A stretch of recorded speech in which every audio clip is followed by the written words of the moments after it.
daily practice of gratitude. Now, this is something that so much research has shown to be so effective that it can even cure symptoms of depression and anxiety. It can alleviate symptoms of depression and anxiety just simply by keeping a gratitude journal. And this means writing 3 to 5 things every day that you're grateful for. Why do you think that's so powerful? The reason it's so powerful is simply because you're shifting your focus, aren't you? Remember, we said at the beginning that life is that railroad track. But we tend to be sort of in the habit, and again, some of it is these self-sabotaging protective measures. We focus on the negative, and we think that's going to protect us, right?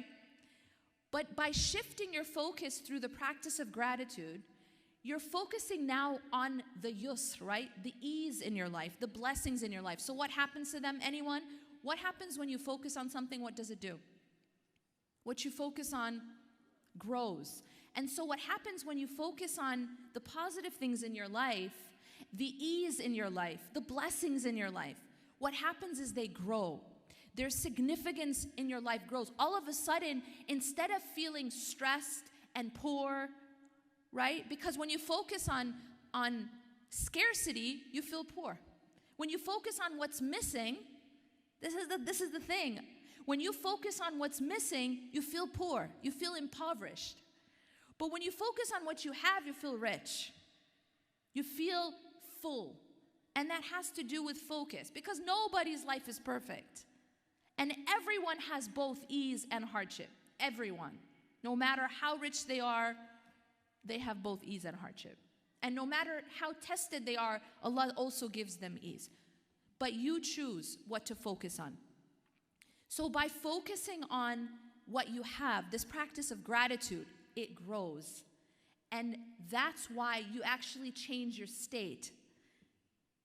And here's the other thing that happens, is that when you choose to focus on gratitude, you'll find more and more reasons to be grateful.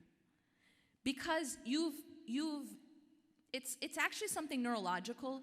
You're going to start to notice the things that there are to be grateful for. But it works the other way too. When you focus on negative things, problems, what's missing, you'll also start to notice more and more things to be worried about. You'll start to notice more and more problems, more and more things that are missing. So you actually attend to those things that you're in the habit of attending to. Does that make sense? You'll start to actually notice more of those things in your life that you're used to noticing, whether they're positive or they're negative. And so you have to train your brain through, this is one of the ways, through the practice of gratitude, to train your brain to not just be grateful, but to then start to notice more things to be grateful for. And that's what actually happens when you practice gratitude. And of course, this is an Islamic principle. وَإِذْ تَأَذَّنَ رَبُّكُمْ لَإِنْ شَكَرْتُمْ لَأَزِيدَنَّكُمْ. Allah says that if you're grateful, I'll increase you. This is a divine principle.